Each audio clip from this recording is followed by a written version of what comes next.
대한민국의 하늘 위로 거대한 변혁의 서막이 열렸다. KF-21 보라매가 스텔스 도료를 전면 도포한 상태로 이륙하는 장면이 공개되자마자 세계 항공 전문가들의 시선이 한국으로 쏠렸다. 이제까지 이론과 시뮬레이션 단계에 머물렀던 스텔스 기술이 실제 비행 테스트로 옮겨지며 진짜 전환점이 찾아온 것이다. 조용히 활주로를 달리던 KF-21의 노즈가 들리며 하늘로 치솟는 그 순간 대한민국은 새로운 군사 역사를 다시 썼다. 그 비행은 단순한 시험이 아니었다. 실전 운용을 전제로 한 스텔스 전투기와의 분수령으로 평가되었다. 이전까지는 종이 위의 기술이었지만 이제는 현실의 전장에 맞서는 무기가 되었다. 스텔스 도료를 입힌 기체는 햇빛 아래서도 묘한 빛의 굴절을 보였다. 마치 주변 공기를 흡수하듯 은은한 회색빛 표면은 적의 레이더에 반사되지 않게 설계된 새로운 물질 구조를 품고 있었다. 엔진이 점화되며 거대한 추진력이 기체를 밀어올릴 때 지상 통제실의 화면에는 스텔스 신호 분석 데이터가 실시간으로 흘러갔다. 한국형 스텔스 기술의 진짜 시험대가 열린 것이다. 비행은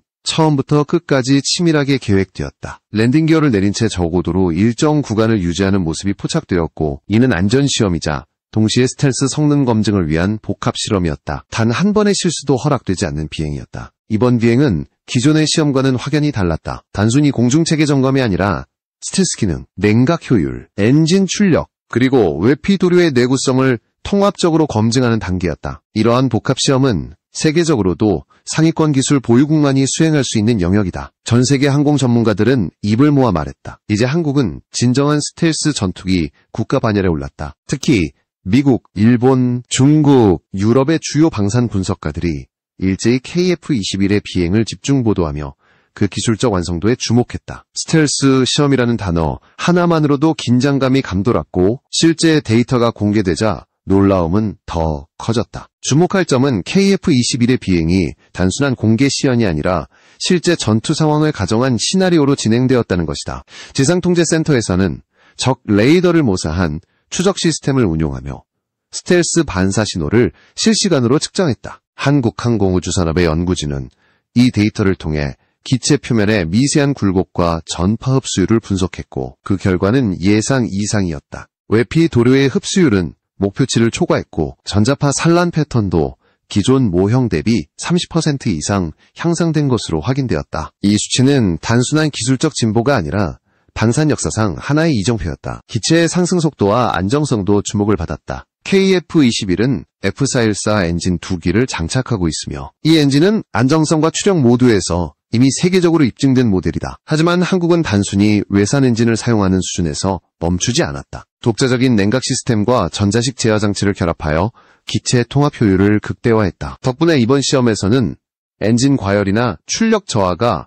단 한 차례도 발생하지 않았다. 이는 시뮬레이션 단계에서 수백 차례 검증된 결과가 실제 비행에서도 그대로 재현되었다는 뜻이다. 기술적 신뢰성이 입증된 순간이었다. 해외 군사 분석가들은 이번 비행의 상징성을 한국 항공산업의 완전한 자립선언이라고 표현했다. 특히 독일, 프랑스, 이탈리아의 주요 항공 매체들이 KF-21의 영상을 톱뉴스로 다루며 한국이 더 이상 방산 수입국이 아니라 수출국으로 도약했다라고 평가했다. 일부 유럽 언론은 심지어 자국 공군의 차기 전투기 후보군에서 미국산 F-35 대신 한국산 KF-21을 검토할 가치가 있다고 언급했다. 이러한 보도는 단순한 찬사가 아니라 기술 신뢰의 반증이었다. 한국의 기술진은 이번 시험을 통해 얻은 데이터를 기반으로 스텔스 성능을 블록별로 업그레이드할 계획을 세우고 있다. 즉 KF-21은 한 번 완성되는 전투기가 아니라 진화하는 플랫폼이다. 스텔스 코팅, 레이더 흡수 구조, 내부 무장창, 전자전 체계까지 단계적으로 발전하며 궁극적으로 6세대에 가까운 통합전투 능력을 목표로 하고 있다. 이는 한국이 단순히 한 세대의 전투기를 완성하는 것이 아니라 미래 항공전의 패러다임을 준비하고 있음을 보여준다. 이날 비행을 목격한 전문가들은 입을 모았다. KF-21의 이륙은 단순한 기술 시연이 아니라 하나의 역사적 선언이었다. 그 순간 하늘을 가른 은빛 기체는 단순한 전투기가 아니라 한국의 자존심이자 미래였다. 국민의 세금과 기술진의 땀, 그리고 수십 년간 축적된 데이터가 합쳐진 결정체였다. 그 비행은 한 나라의 기술적 자립, 그리고 항공우주 강국으로의 진입을 상징하는 장면이었다. 이번 KF-21 시험 비행에서 가장 큰 관심을 끈 부분은 바로 랜딩 기어였다. 겉보기에 단순한 구조물처럼 보이지만 사실상 전투기의 생명선이라 불리는 핵심 장치이다. 착륙 순간 수십 톤의 하중을 흡수해야 하는 이 구조는 기체의 안정성과 생존성을 결정한다. 그런데 이번에 포착된 KF-21의 랜딩 기어는 이전과는 확연히 달랐다. 단순히 각도나 외형이 아니라 내부 구조 자체가 완전히 새롭게 바뀌어 있었다. 전문가들은 이를 두고 강화형 랜딩 기어라고 명명하며 그 의도를 분석하기 시작했다. 영상 속 KF-21의 착륙 장면을 정밀 분석한 해외 군사 전문가들은 서스펜션의 형태가 기존 모델과 다르다는 점에 주목했다. 바퀴를 지탱하는 메인 스트럿이 두꺼워졌고 서브링크와 완충 장치가 복합적으로 작동하는 모습이 포착되었다. 이는 단순한 내구성 개선이 아니라 근본적인 운용 목적의 변화, 즉 항공모함 운용을 염두에 둔 설계일 가능성이 높다는 평가였다. 일반 지상 전투기라면 필요 이상의 하중을 감당할 이유가 없다. 하지만 함재기는 다르다. 착함 시 함교에 걸리는 충격은 지상 활주로의 3배에 달한다. 이 충격을 흡수하지 못하면 기체 골격이 손상될 수 있다. 따라서 함재기용 랜딩 기어는 구조적으로 완전히 다른 설계를 요구한다. KF-21의 이번 비행은 1만 피트, 즉 약 3km 고도에서 진행되었다. 이는 단순한 고도 테스트가 아니라 실제 항공모함 운용 환경을 시뮬레이션한 시험일 가능성이 높다는 해석이 나왔다. 스텔스 비행을 하면서도 랜딩 기어를 내린 채 일정 고도를 유지했다는 것은 명백히 의도적인 실험이었다. 이런 방식의 시험은 전투기의 충격 흡수력과 공기 저항, 그리고 착함 안정성을 동시에 점검하는 복합 데이터 수집 과정이다. 이 모든 움직임이 함재기화를 위한 복선처럼 읽혔다. 국내 언론은 즉각 반응했다. KF-21의 강화형 랜딩 기어는 단순한 안전장치가 아니다.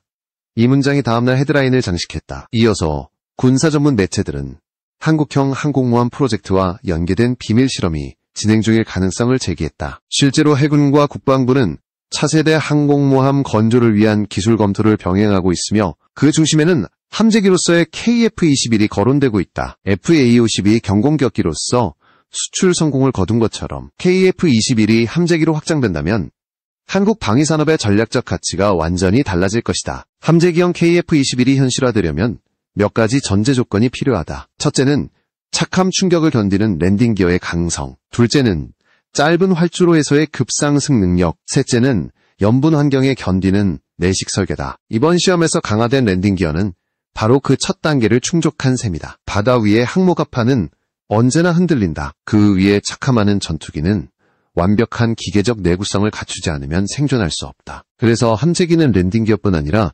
동체 접합부, 날개 로트, 노즈 기어까지 전방위적으로 보강된다. KF-21의 강화된 하부 구조는 이러한 변화를 예고하고 있었다. 특히 이번에 포착된 KF-21의 전방 랜딩 기어는 이중 완충 시스템을 탑재한 형태로 보였다. 이는 노즈 기어가 단순히 하중을 버티는 수준이 아니라 캐터펄트 발사 순간의 순간적 충격을 흡수할 수 있도록 설계된 방식과 유사하다. 항공모함에서 전투기가 발사될 때 기체는 순식간에 250km 이상의 속도로 가속된다. 그 과정에서 노즈 기어가 감당해야 하는 하중은 엄청나다. 만약 KF-21이 그 수준의 충격을 견딜 수 있도록 설계되었다면 이는 명백히 함재기형 전투기 전환을 위한 준비 단계라 할 수 있다.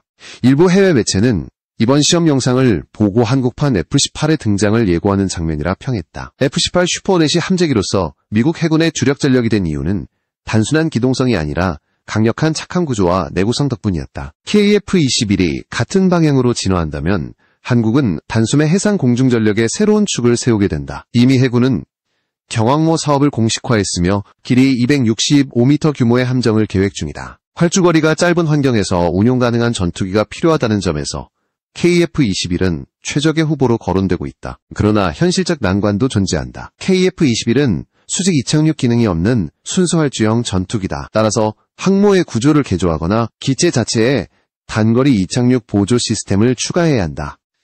이번에 공개된 강화형 랜딩 기어는 바로 그 문제를 해결하기 위한 첫 번째 실험적 접근이었다. 함재기 운용을 위한 기초기술 검증 단계로 이해할 수 있다. 전문가들은 말한다. 랜딩 기어를 강화하는 건 단순한 부품 교체가 아니다. 전체 시스템의 철학을 바꾸는 일이다. 이 말처럼 KF-21의 변화는 전투기의 범주를 바꾸는 시작이었다. 이번 시험 이후 국내외 방산 커뮤니티에서는 한 가지 질문이 떠올랐다. 과연 한국은 KF-21을 함재기로 완성할 수 있을까? 그 답은 아직 확정되지 않았지만 적어도 그 가능성은 이제 이론이 아니라 현실의 설계도 위에서 검증되고 있다. 강화된 랜딩 기어는 단순한 금속 구조물이 아니라 한국의 기술적 도전과 야망이 응축된 상징이었다. 이 장면이 공개되자 해외 분석가들은 입을 모았다. 이제 한국은 공중뿐 아니라 바다 위에서도 스스로의 하늘을 지배하려 하고 있다.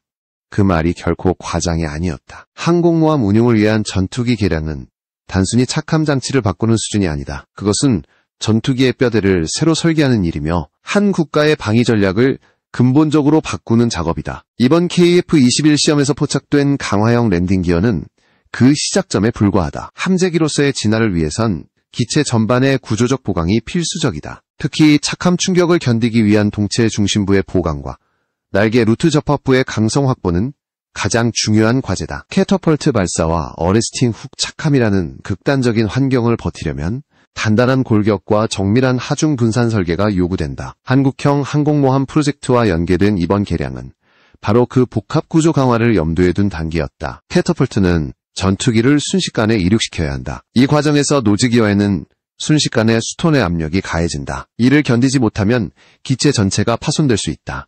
따라서 함재기들은 기본적으로 노즈기어에 더블 타이어를 적용하고 구조적 굵기를 강화해 충격을 분산시킨다. 이번에 포착된 KF-21의 전방기어는 기존보다 훨씬 두꺼운 축을 지녔으며 내부에는 완충 장치가 추가된 것으로 분석되었다. 실제 영상에서는 기어가 접힌 후 내부에서 또 다른 서브 스트럿이 작동하며 기체 하중을 재분배하는 모습이 보였다. 이는 전형적인 함재기 구조다. 전문가들은 KF-21의 노즈 기어가 이미 함재기 수준의 강성을 확보한 것으로 보인다.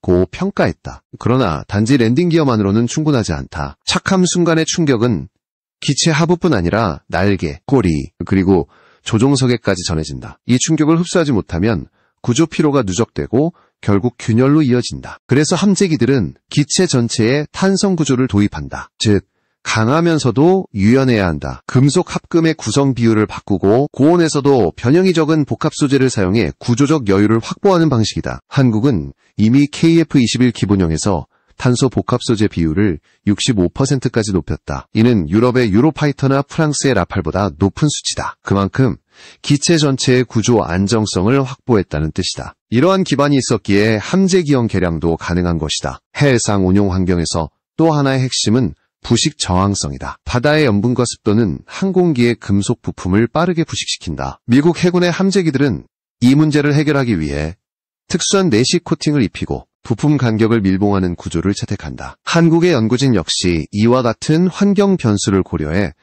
스텔스 도료와 내식 도료의 복합 도포 기술을 시험 중이다. KF-21의 외피 도장은 단순히 전파를 흡수하는 기능을 넘어 염분으로부터 기체를 보호하는 역할까지 수행한다. 이처럼 함재기 전환은 항공공학, 재료공학, 해양환경공학이 결합된 복합과학의 영역이다. 그리고 이번 시험 비행은 그 기술들이 실제로 통합되어 작동했음을 보여주었다. 운용과 정비성 측면에서도 변화가 필요하다. 항공모함은 지상기지처럼 대형 정비시설이 없다. 따라서 모든 부품은 모듈화되어야 한다. 고장난 부품을 전체 분해 없이 바로 교체할 수 있어야 한다. KF-21 개발진은 이미 이러한 점을 고려해 설계 단계부터 주요 장비를 모듈형으로 구성했다. 전자전 장비, 센서, 유압 시스템, 랜딩 기어까지 각각 독립된 모듈로 설계되어 있다. 이 방식은 해상 운용에서의 신속한 정비와 교체를 가능하게 한다. 즉, 함재기화 과정의 절반은 이미 설계 철학 속에 포함되어 있었던 셈이다. 기체의 중심 밸런스 역시 중요하다. 항모에서의 착함은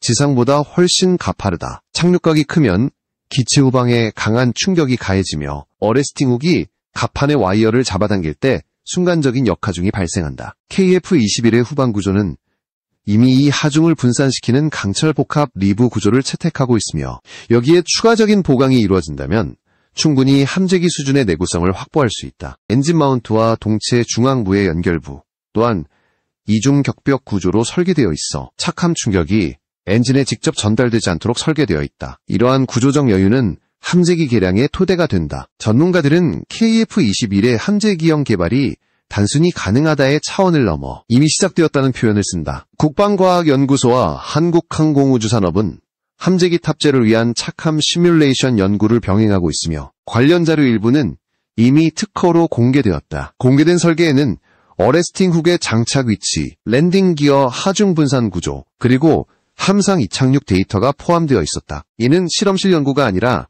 실제 적용을 전제로 한 설계 수준이라는 의미다. 즉 KF-21은 스텔스 실전 기화를 넘어 함상 운용을 염두한 차세대 플랫폼으로 발전하고 있다. 함재기형 KF-21이 완성된다면 이는 한국 해군에게 완전히 새로운 전력을 제공한다. 지금까지 해상작전의 공중전력은 주로 동맹국 장비에 의존해왔다. 그러나 이제 한국은 자체 전투기로 바다를 지킬 준비를 하고 있다. 강화된 랜딩 기어와 내식 구조, 모듈화 정비체계까지 모두 국내 기술로 확보된다는 점에서 그 의미는 더욱 크다. 이 모든 변화의 출발점은 단 하나, 이번 시험 비행이었다. 랜딩 기어가 펼쳐진 순간 단순한 기계적 작동이 아니라 한국 방위산업의 새로운 방향이 하늘 위에 펼쳐지고 있었다. 최근 발표된 세계 전투기 순위에서 대한민국의 KF-21 보라매가 4위에 올랐다. 이 결과는 단순한 숫자 이상의 의미를 지닌다. 불과 몇 년 전만 해도 한국은 전투기를 수입하는 나라였다. 그러나 이제는 세계 최강 전투기들과 어깨를 나란히 하며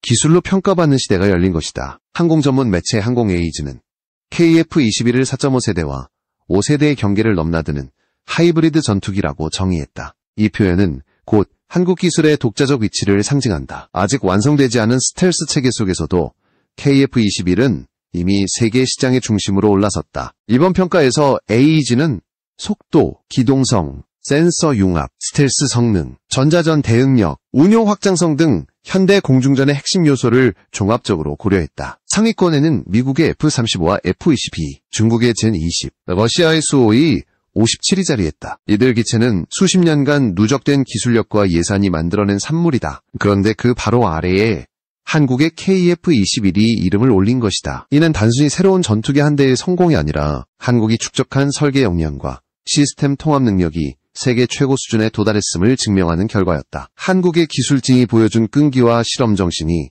전 세계로부터 인정을 받은 순간이었다. KF-21은 제너럴 일렉트릭의 F414 엔진을 2개 장착하고 있으며 최고 속도 마하 1.8을 기록한다. 이는 현존 5세대 전투기와 비교해도 뒤지지 않는 수치다.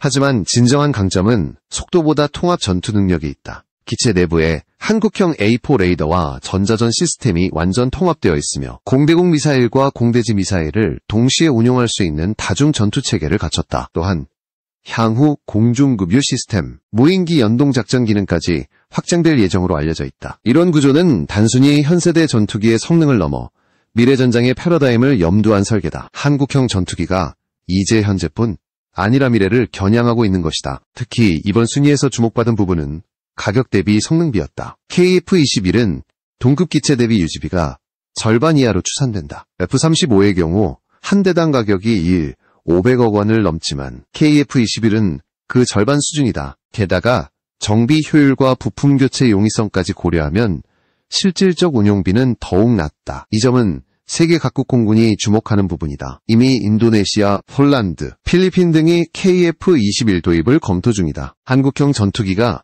수입 무기 시장에서 공급자로 등장하는 것은 역사적으로 유례없는 일이다. 과거엔 불가능하다고 평가되던 목표가 이제 현실로 변했다. 해외 언론의 반응도 뜨거웠다. 일본의 방산 전문지 도쿄 디펜스 리뷰는 KF-21은 동아시아의 전략 구도를 바꿀 게임 체인저라고 평가했다. 미국의 밀리터리 와치 매거진은 KF-21이 장거리 공대지 미사일과 공중급유 기능을 완전히 통합할 경우 동북아 공중전의 균형이 재편될 것이라고 보도했다. 이는 단순한 기대감이 아니다. 실제로 KF-21은 공중전뿐 아니라 전자전, 정찰, 타격 임무까지 수행할 수 있는 다목적 플랫폼으로 설계되었다. 덕분에 한국은 동맹국 의존도를 줄이고 독자적인 전력 운용이 가능한 단계로 진입했다. 이번 순위 발표는 기술적 평가를 넘어 전략적 의미를 담고 있었다. 항공 전문가들은 KF-21의 등장으로 전장 패러다임이 변했다고 말한다. 과거의 공중전이 누가 더 빠르게 움직이느냐의 싸움이었다면 지금은 누가 먼저 보고 먼저 대응하느냐의 시대가 되었다. 스텔스와 데이터 융합이 핵심이 된 지금 KF-21은 그 흐름의 중심에 있다. 항공 전자전 분야에서 한국이 독자적으로 확보한 AESA, 레이더와 센서 융합 기술은 이미 세계 상위권 수준이다. 이는 단순히 한 기체의 성능을 넘어 전체 작전 체계의 효율을 결정하는 요소다. KF-21의 성과가 더욱 의미 있는 이유는 개발 속도다. 2022년 초도 비행 이후 불과 3년 만에 800회 이상의 시험 비행이 진행되었다. 대부분의 전투기 개발이 10년 이상 걸리는 것과 비교하면 놀라운 속도다. 이는 단순한 시간 단축이 아니라 조직화된 개발 체계와 데이터 통합 능력이 있음을 보여준다. 한국 항공우주 산업은 시험 결과를 즉시 데이터화하고 분석을 통해 다음 설계에 반영하는 체계를 구축했다. 이러한 피드백 시스템은 미국의 로키드 마틴, 프랑스의 다소항공 등 일부 글로벌 기업만이 보유한 수준이다. 즉 한국은 이미 세계 최고 방산 기업들과 같은 기술 문화 속에 진입한 것이다. 또 하나 흥미로운 점은 국제시장의 변화다. 유럽은 기술 협력 문제로 차세대 전투기 프로젝트에서 갈등을 겪고 있고 일본은 자체 개발의 한계를 드러내고 있다. 이런 상황에서 한국의 KF-21은 현실적 대안으로 떠올랐다. 저비용, 고성능, 빠른 납기라는 세 가지 요소를 동시에 만족시키는 기체는 세계적으로 드물다. 이 점에서 유럽의 일부 국가와 중동, 동남아시아의 공군들은 KF-21을 잠재적 후보로 검토 중이다. 그들은 더 이상한 국산을 의심하지 않는다. 오히려 한국 기술을 신뢰하고 있다. 그 변화가 바로 이번 순위 발표에서 수치로 증명된 것이다. KF-21은 단지 전투기가 아니다. 그것은 한국이 독자적인 방위 기술 국가로 도약했음을 상징하는 브랜드이자 신뢰의 상징이다. 그 이름이 세계사 위로 올라섰다는 사실은 기술 그 이상의 의미를 가진다. 그것은 자립의 선언이며 세계 무대에서의 새로운 서막이다. 보람의 날갯짓은 이제 단순한 하늘의 소리가 아니라 세계가 듣는 한국의 기술 선언이었다. 6세대 전투기 경쟁은 이미 전 세계의 방산 지형을 뒤흔들고 있다. 미국, 영국, 일본, 이탈리아, 그리고 유럽 다국적 컨소시엄들이 앞다투어 차세대 플랫폼 개발에 뛰어들었지만 그 속에서 유독 돋보이는 나라는 한국이다. KF-21이 아직 5세대 완성기에 도달하기도 전에 이미 6세대 기술의 일부를 연구 단계에서 구현하고 있기 때문이다. 반면 일본은 천문학적 예산을 투입했음에도 명확한 성과를 내지 못하고 있다. 이 대비는 동아시아 군사력의 구조적 변화를 상징적으로 보여준다. 일본은 GCAP 프로젝트, 즉 영국과 이탈리아와의 공동개발 프로그램에 참여하며 6세대 전투기 개발을 추진 중이다. 그러나 그 내부 사정은 순탄치 않다. 참여국 간 기술 이전과 비용 분담을 둘러싼 이견이 커지며 일정이 지연되고 있다. 특히 일본은 독자적 5세대 전투기 개발 경험이 전무하다. 미국의 기술 지원 없이는 비행 제어 시스템이나 스텔스 설계 같은 핵심 분야에서 자립이 어렵다는 지적이 이어지고 있다. 반면 한국은 KF-21을 통해 실제로 스텔스, 전자전, 센서 융합, 데이터 링크 등 차세대 핵심 기술을 이미 내재화했다. 일본이 이론 단계에 머무는 동안 한국은 현실에서 비행 데이터를 쌓고 있다. 일본 정부는 약 50조 원이 넘는 예산을 차세대 전투기 100대 양산 목표에 투입하겠다고 발표했다. 하지만 단순 계산만으로도 기체 한 대당 개발 단가가 5천억 원을 넘는다. 이는 과거 미국의 F-22 랩터가 가장 비쌌을 때조차 700억 원 수준이었던 것을 감안하면 비정상적으로 높은 수치다. 일본 내부 전문가들조차 회의적인 시각을 보이고 있다.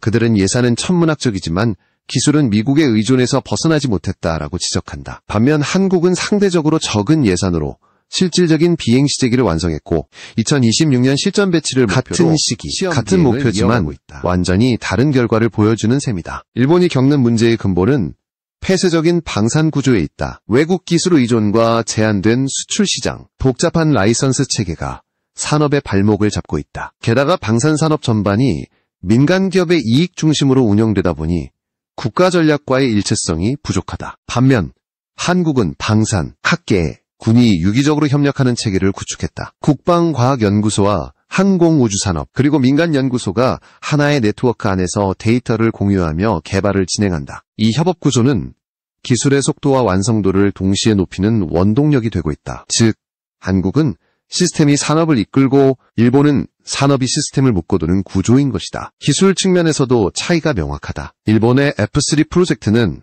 겉보기에는 독자 개발처럼 보였지만 실제로는 F-16의 기술을 기반으로 일부 외형만 수정한 수준이었다. 핵심 비행 제어 기술과 센서 융합 알고리즘은 결국 미국으로부터 이전받지 못했다. 그 결과 일본의 독자 전투기 개발은 상징적 의미만 남기고 실질적 성과 없이 종결되었다. 반면 한국은 스스로 기술을 확보하는 길을 선택했다. KF-21의 스텔스 형상 설계, 복합 소재, 적용, 레이더 흡수 도료 개발, AES, A 레이더, 내장, 그리고 컨포멀 안테나 기술까지 전부 국내 연구진의 손에서 완성되었다. 특히 컨포멀 안테나는 전투기 외피에 완전히 밀착되어 스텔스 성능을 유지하면서 통신 기능을 보장하는 핵심 기술이다. 이 기술을 미국과 몇몇 서방 국가만 보유하고 있었으나 한국이 직접 확보함으로써 기술 자립의 벽을 넘어섰다. 6세대 전투기의 핵심은 인공지능과 유무인 복합 운용에 있다. 한국은 이미 KF-21을 기반으로 무인기와 연동하는 티밍 작전 체계를 연구 중이다. 이 기술은 조종사가 여러 무인기를 동시에 제어하며 실시간으로 데이터를 공유하고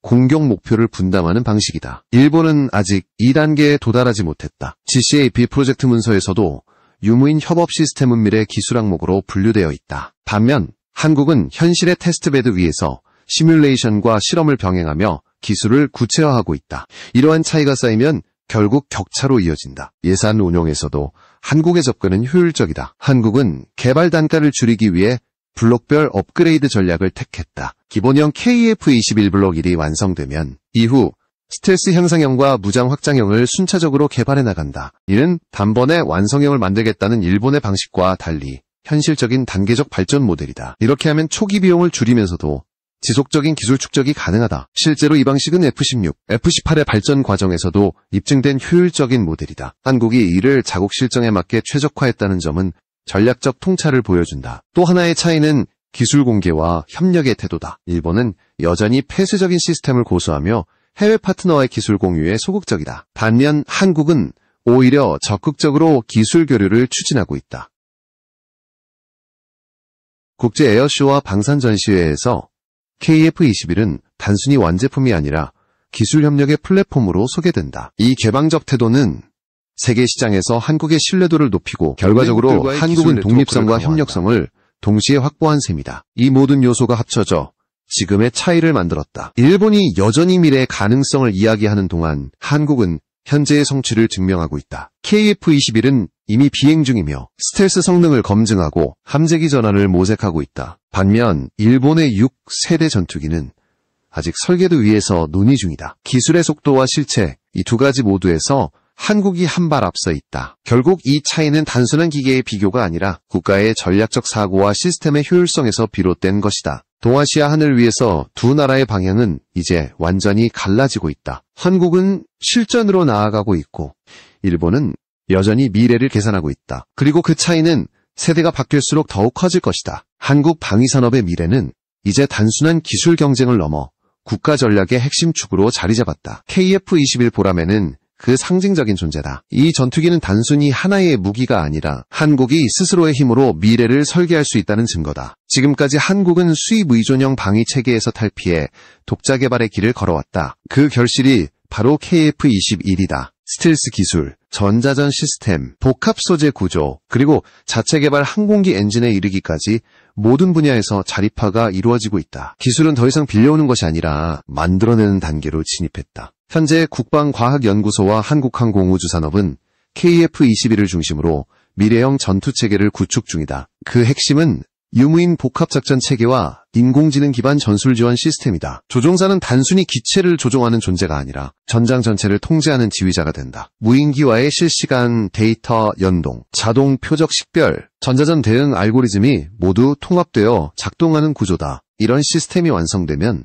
KF-21은 단일 전투기가 아닌 공중 네트워크 노드로서 기능하게 된다. 이는 6세대 전투기 개념의 본질과 맞닿아 있다. 즉 한국은 이미 6세대의 문턱에 서 있는 셈이다. 엔진 기술 또한 중요한 변곡점에 있다. 터보팬 엔진은 세계적으로도 극소수의 국가만이 완전한 독자 기술을 보유하고 있다. 한국은 이 영역에 꾸준히 투자해왔다. 이미 실험용 엔진 시제기가 가동 중이며 단계별 성능 시험을 거쳐 실용화 가능성을 입증하고 있다. 단순히 수입 엔진을 조립하는 것이 아니라 소재 공정부터 연소 제어까지 완전한 독립 기술을 목표로 한다. 이 기술이 상용화되면 KF-21뿐 아니라 향후 무인기, 헬기, 수송기 등 다양한 플랫폼에도 적용할 수 있다. 한국의 항공산업은 전투기 개발을 넘어 종합항공기술 국가로 확장되는 중이다. 스텔스 기술에서도 눈부신 진전이 이루어지고 있다. 과거 스텔스는 단순히 레이더에 잡히지 않는 기체 형상 설계로 인식되었지만 지금은 그것을 넘어 전파 반사파를 조절하고 탐지 신호를 교란하는 적응형 스텔스 단계로 발전하고 있다. 한국의 연구진은 메타물질을 활용한 전파 흡수 구조체를 개발해 세계 학계의 주목을 받았다. 이 기술은 특정 주파수대뿐 아니라 광대역 영역에서도 전파를 흡수할 수 있어 실전 환경에서의 생존성을 크게 높인다. KF-21 블록 3버전에는 이러한 신기술이 적용될 예정이다. 스텔스는 더 이상 모방이 아니라 창조의 영역이 되었다. 한국의 기술 진보는 국제 방산 시장의 흐름도 바꾸고 있다.